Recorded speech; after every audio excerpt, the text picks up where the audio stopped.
Hey, how are you today? This is Josh Patrick, and you're at Cracking the Cash Flow Code. And my guest today is Mike Konrad. Mike, you can find him at mikekonrad.com, and that's Conrad with a K, not a C, like I put in when I sent him an email last night. And I apologize for that.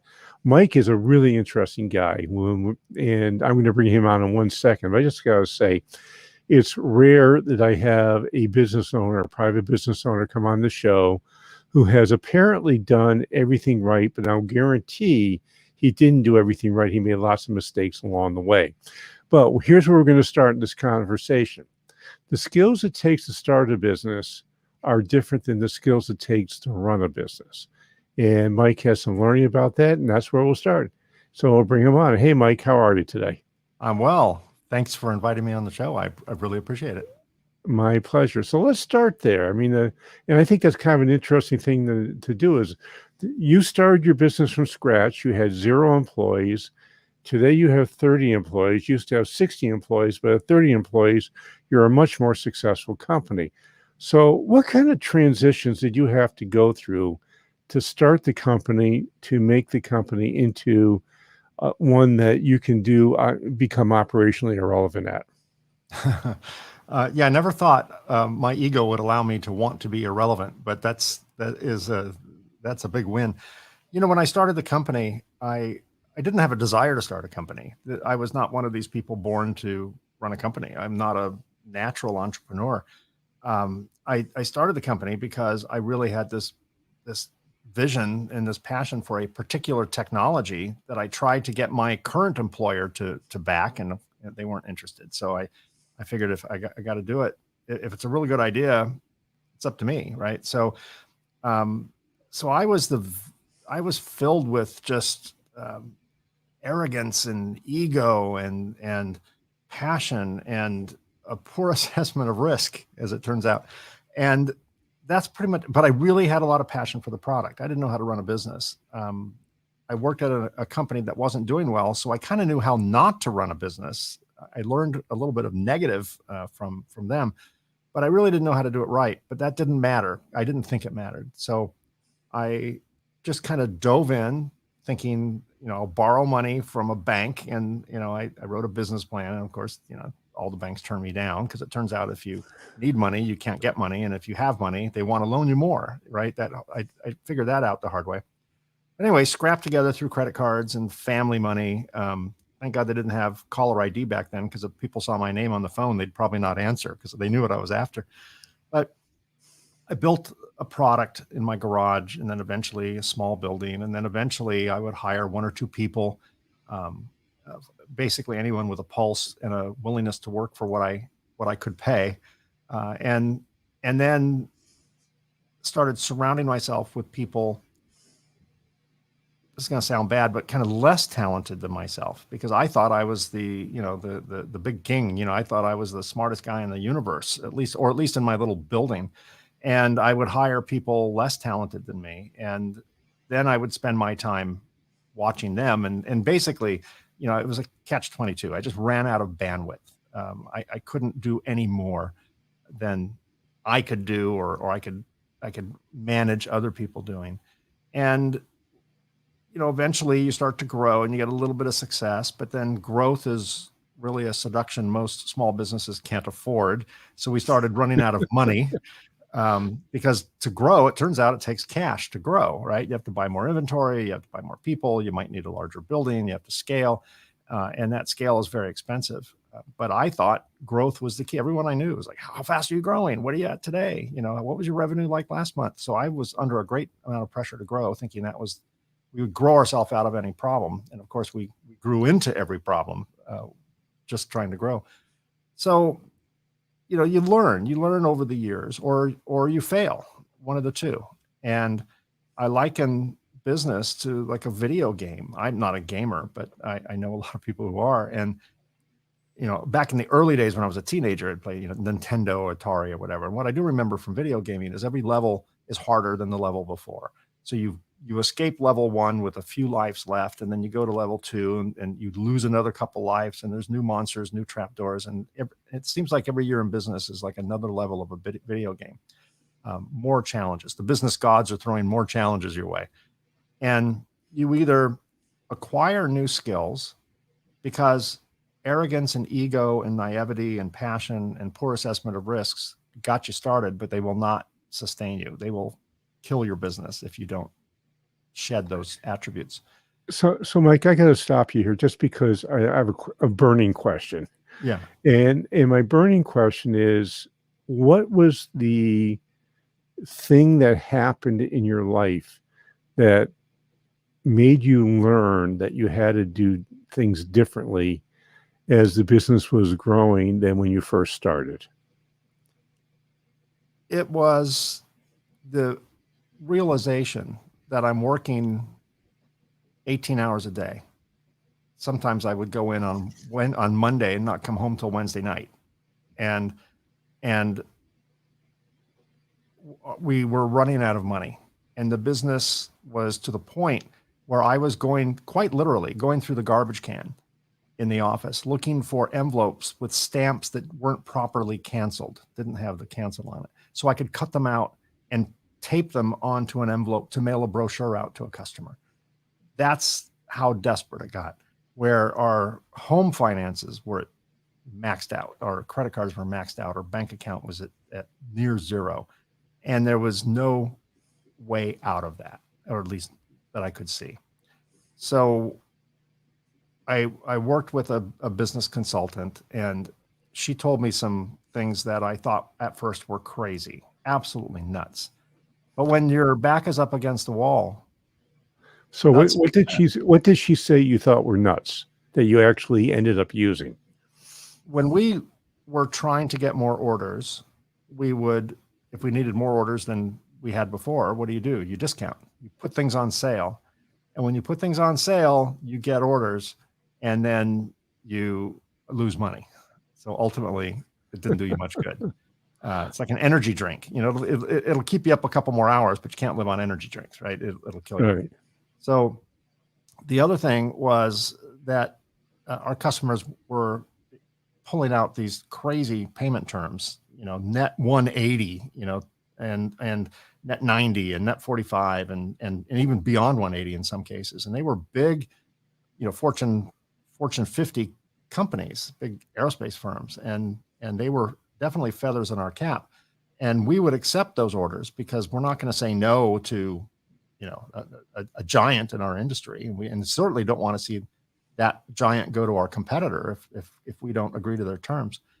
So, we made a lot of fear-based decisions. Each decision we were afraid of what would happen if we didn't go along with it, if we didn't give the discount, if we didn't give the So how did you turn that around? Because I think a lot of folks in business make a lot of decisions based on fear-based. I mean, I'm a nicheaholic, and I always tell people to narrow down who they're speaking with. And what I usually hear is, well, I can't do that, I'll lose sales. And which takes, to tell you the truth, it takes a lot of courage to say, this is who I serve, and everybody else, please stay away. Yeah. How did you make those sort of decisions? Because they're really hard decisions to make. Well, at first it wasn't comfortable, but we had no choice. Again, back up against the wall. So, the only path out was, well, let's try it. It seems crazy, but let's, what do we have to lose? There's nothing left to lose. So we started, we found out what the most profitable word in sales was, to be candid, and that was no. We started making money saying no.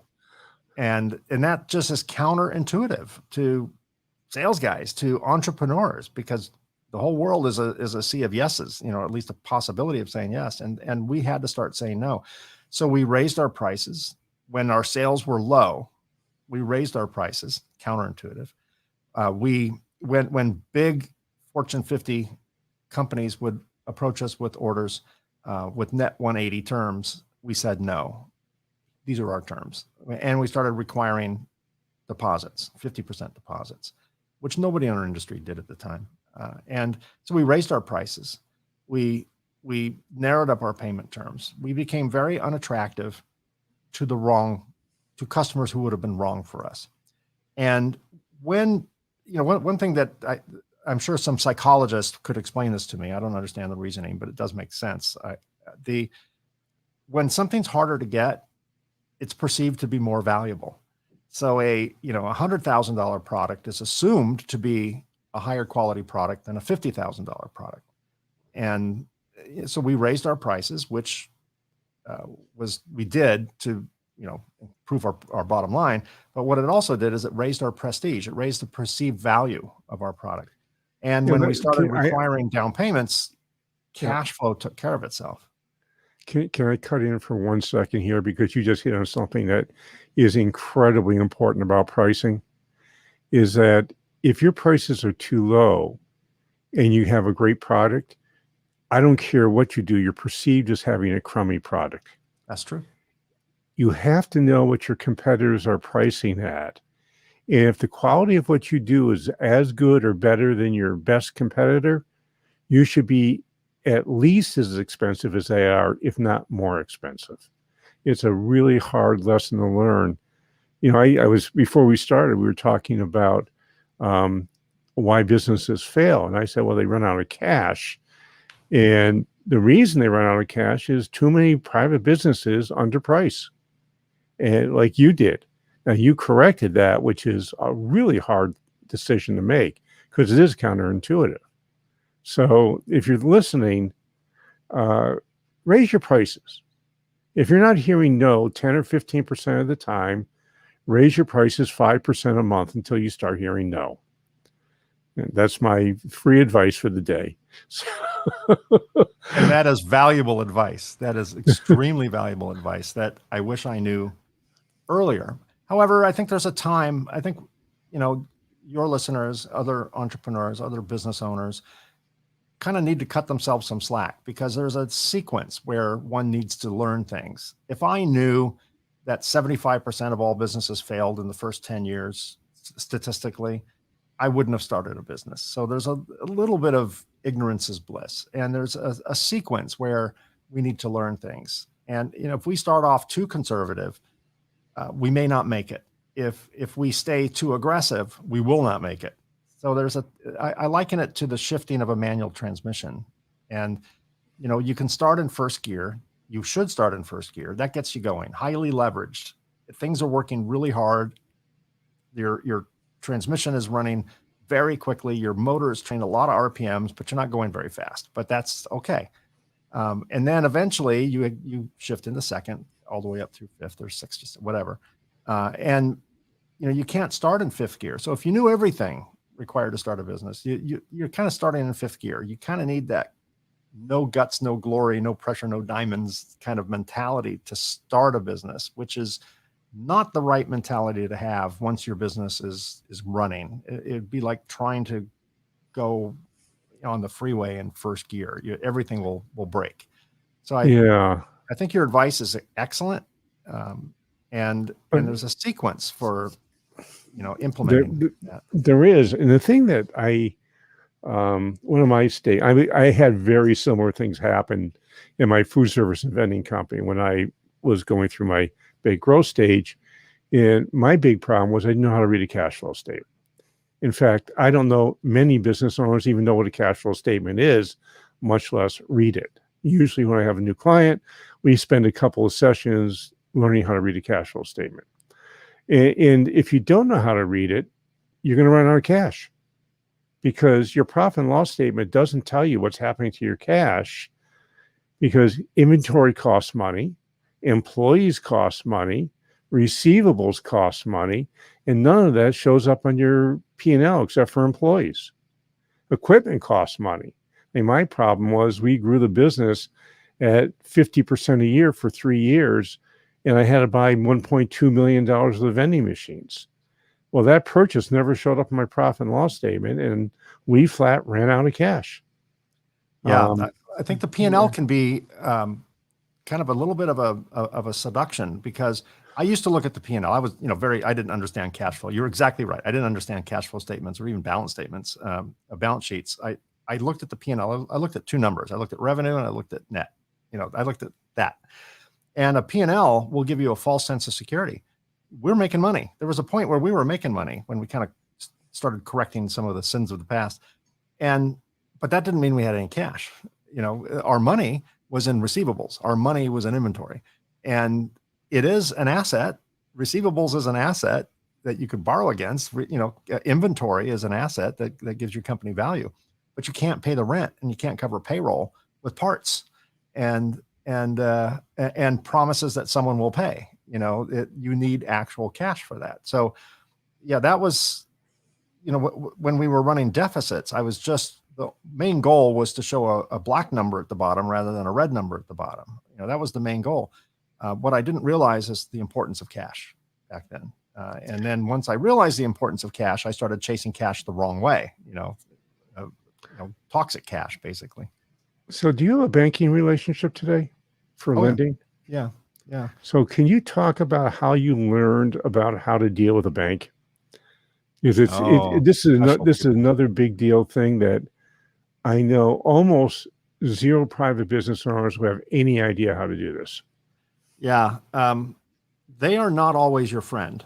They are kind of not in every case. We have a good relationship with our bank right now, but history has told me that they are sometimes a necessary evil, and a little bit of a seduction as well. So, when I first started the business, as I mentioned earlier, I went to several banks. They all turned me down, which they should have in hindsight, because I had no assets and I had no business experience. Then eventually we got a loan with a major bank and, small line of credit. And, we were in the middle of a big recession. It was the 2008, the Great Recession of 2008. I'm standing in a pool in Cabo on vacation, Cabo San Lucas, Mexico. I literally have a cigar in one hand and a cocktail in the other, and holding my phone, to my ear. It's my banker, Mr. Konrad. We're not renewing your line of credit. We're going to close your line of credit. How come? Well, you lost money in 2008. First year ever, we lost money ever. Even our first year, we made money, at least on paper. I said, well, so did you. Anyway, so I yelled out some expletive about bankers, which made everyone in the pool a little bit nervous. This crazy guy on the phone swearing at bankers. And I swore I'd never use a bank again. And of course, that wore off. But I did swear that we would never need a bank again. And that's when we radically changed our terms. That was the epiphany moment, when we radically changed our payment terms. We radically changed our prices, and we radically changed who we wanted to do business with. And any customer that led with price, if the first question on the phone was, how much does your stuff cost?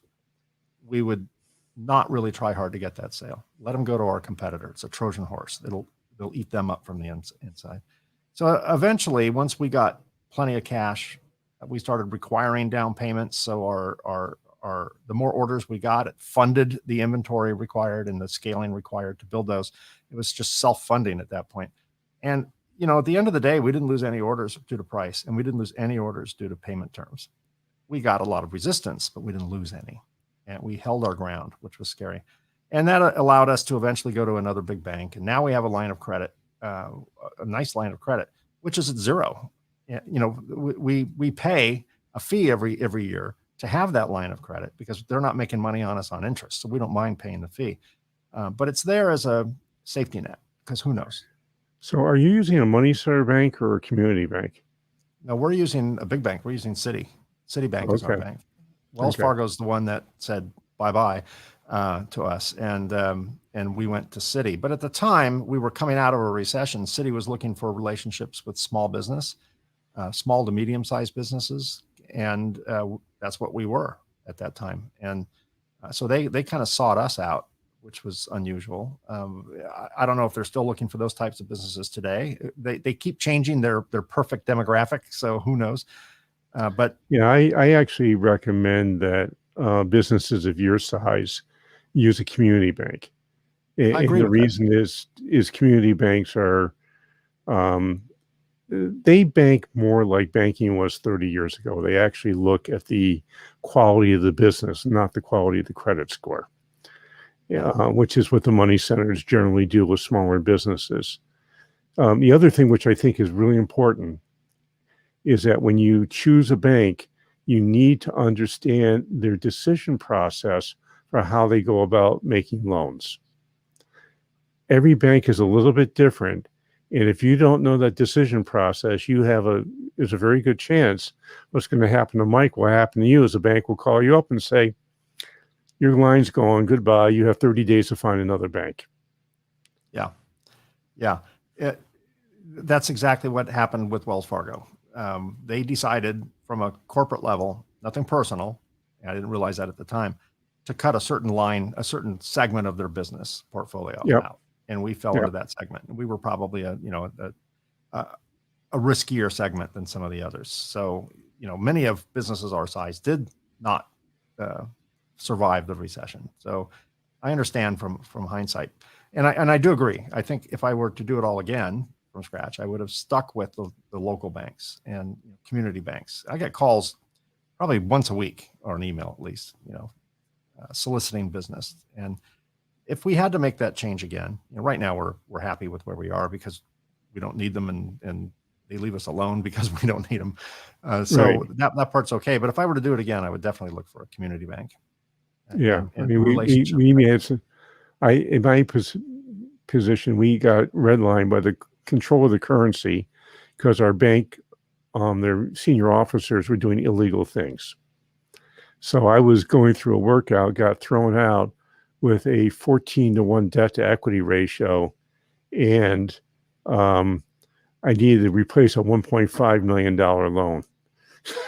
So this was 1983 or 84. It was an interesting experience of learning, to say the least.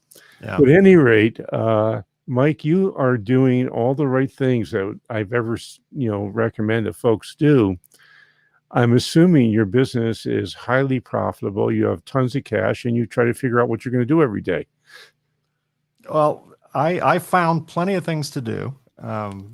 My team is running the company way better from a logistical standpoint, way better than I ever did. They've come up with procedures and processes, way beyond me. They're way more organized than me. And I get to do the fun stuff. I get to do stuff like this and other podcasts, and I get to be the cheerleader for the company, and I get to be the visionary, and I get to do what I get to do. But one of the things, let me just throw one last parting bit of advice out to your audience. Work with somebody smarter than yourself, whether it be Josh or somebody. Really seek out the counsel of people who have been there before, like this gentleman right here, because you're going to learn it the hard way, and or you can learn it the less hard way. I don't think anything's easy. So you're either going to work with someone and pay someone to get that type of advice, or you're going to pay for it through all your mistakes. And doing it the latter, paying for it through your mistakes and learning by mistakes, it's definitely a solid way to learn, but your business may not survive. You may learn and it's too late. And I've seen so many businesses fail because the owner can't get past themselves. And that's where you need someone that has no interest in your company other than, to give you good sound advice. You need someone to kind of bang you over the head with a 2x4. And because otherwise the world will bang you over the head with a 2x4, and you may not survive that. So that's something that helped me. The person that I worked with, really gave me a new mindset, and that's all it needed. I just needed to kind of shift 2 feet to the left. That's all. I was so close and so far. So that I think is a advice I would give anyone. Surround yourself with people smarter than you. Be sure you're the stupidest person in your conference room.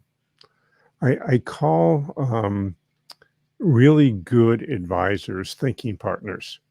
And I bill myself as a thinking partner because I want to be on the same side of the table as you, experiencing what you're going through and helping you think through the options that you have. And we always have options. We just don't think we do often. Right. At any rate, unfortunately, Mike, we're out of time. And I'm really hoping some folks decide to contact you because you've learned it the hard way and your lessons are really, really good. So how do they find you if they're not watching you on YouTube or, seeing you on Facebook Live? Mike at MikeKonrad.com. I produce several podcasts there and about reliability of circuit assemblies, which is probably 99% of your audience will not be interested in that. It's very nichey. I also have another podcast about entrepreneurship called Concept to Creation and stuff like that. So I get to play in that digital world like you are, and the real world through my business. But Mike at MikeKonrad.com is a good place to find me. Cool. And I've got two things I would like you to do. One is I'd like you to go wherever you'll see this podcast and please give us an honest rating and review. If you love us, tell us you love us. And if you hate us, and I hope you don't hate us, but if you really think it's a lousy podcast, you can say that. But just review the podcast and let us know what you think. And the second thing is my second book is about to come out. Enjoying the real world. This one was really fun to write. It's called The Sale Ready Company, What It Takes to Create a Business Someone Would Want to Own, even if you have no intention of selling, which happens when you get a sale ready company. Again, it's a parable, which means it's a story about my aardvark family. And the patriarch, John, is getting really close to saying, it's time for me to move on. And we have lots of challenges you get to listen to and read. And I'm sure you'll like it. And if you buy it off our website at www.salereadycompany.com, you get the book free with a $7.95 shipping. And along with that comes a whole bunch of bonuses. So visit us at www.saleready.com. And I hope to see you back here really soon at Cracking the Cashflow Code. This is Josh Patrick. We're with Mike Konrad. Thanks a lot for stopping by. I hope to see you back here really soon.